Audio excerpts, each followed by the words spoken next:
Okay, so here we go, Cameron. We're going to use the curves tool and the blob tool in 3D Coat to make some wings. So let's start off with voxel sculpting. This camera's kind of messed up. There we go. Okay, and we're going to just start with the smaller sphere. I like to immediately change the shader to something that's easier to see. So I'll just choose that. Zoom in a little bit. Okay, so I'm going to hit the S key on the keyboard to pull up the symmetry panel and enable symmetry on the x-axis.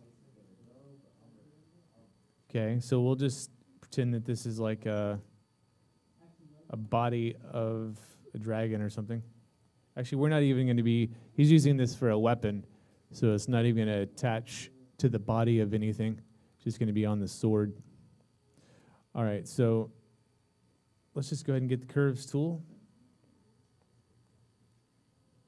which is down here in the objects section.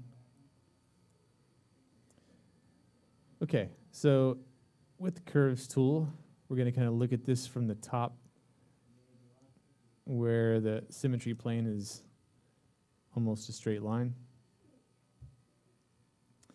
And actually, if we hit 5 on our number pad, that'll switch it to be orthographic instead of perspective. And we can hit 7, I believe. Yeah, 7 to look at it directly from the top. Okay. So symmetry active, we're looking at it straight from the top. I'm hitting 7 on the number pad. And we're going to make sure that surface snap is on right here so that it'll snap to the surface of this sphere. So I'll just click right here to create our first extrusion point. And it would be good to do this from reference, so pulling in a reference image first, but I'm going to try to not do that just for time's sake.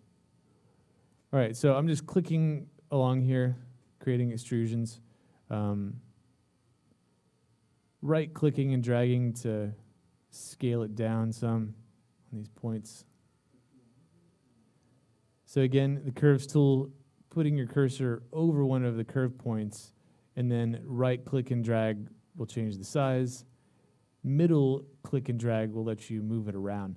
But you got to be careful when you do that, because I have surface snap still on, so whenever I went to move it, it jumped back over there and snapped to the surface.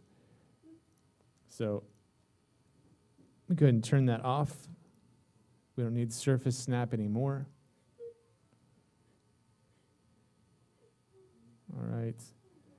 So we're basically just going to use this to form the wing shape, and depending on what kind of, he's making like some dragon wings. So something like this, and then just keep extruding out to the next point. I'm going to go back up this way. Extrude out again. Also, you can right-click on any of your points if you want them to not be a straight line, if you want it to curve between them. For instance, right here, where there's a sharp turn on the curve points, if we right-click on it, it's going to change it to a different mode so it actually curves. Can't see that very well. Okay, so just keep going along here. Extrude back out again. I'm not really making that great of a looking wing, but this is where you would want to use your reference images. Okay, so I'll just keep going down. Maybe something like this. And it's important not to add too many points because you really just want to make the shape. You don't have a billion points in there. So you want to constantly kind of go back and readjust, resize things how you want them to be.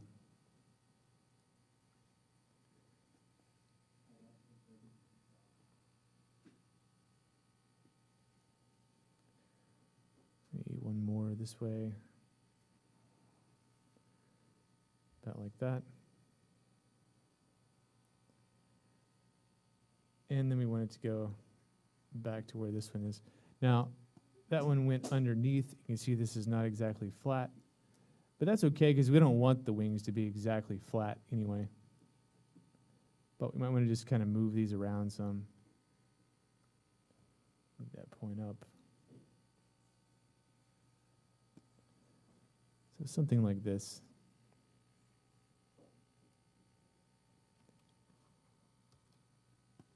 Now, you might also see some weird things happen when you're moving points around where it snaps to the center. And that's because of symmetry snap. So I'm going to turn that off too. Okay, so that would give you the kind of base shape for your wing. Let me just move this last point over here up. Something like this. Okay, and then you would want to commit that frame of your wing into the volume. So I'm going to go ahead and save my project first. Save. I'll just call it wing. Okay. So now we can just hit apply, and it's going to commit that shape onto the layer. So we get this sort of frame. All right. And then we could use something like the blob tool to fill inside of this.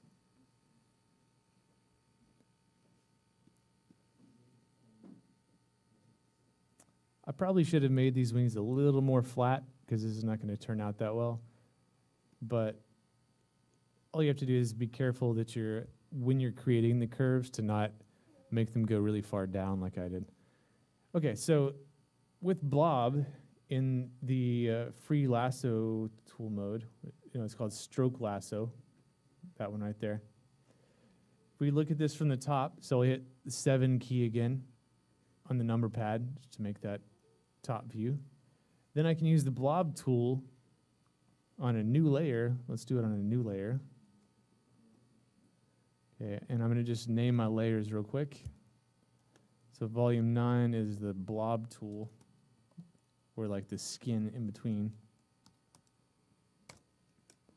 And volume 4 is our frame, where we use our curves tool. So I'll just call it curves. Okay, so back on the blob layer, I've got the blob tool selected. Now I can actually just draw a real crude outline here, and it's going to fill that in as soon as I let go. Like that. Boom. Okay, so now that's way off, and I made it too thick. So let's try that again. Make my round border. Yeah, that's good. Maybe look at it a little more like this. So this is really where it takes a lot of experimentation just to kind of see how the blob's going to go in on your shape. Something like that. Okay, and what's great, that's not even, right? It needs to be rotated to go intersect the... So because we made it in a separate volume, which it did not do for some reason. Hold on a second. Back up. Make sure we're on the correct layer. Just see if that goes in. Why does it keep wanting to commit it to that volume?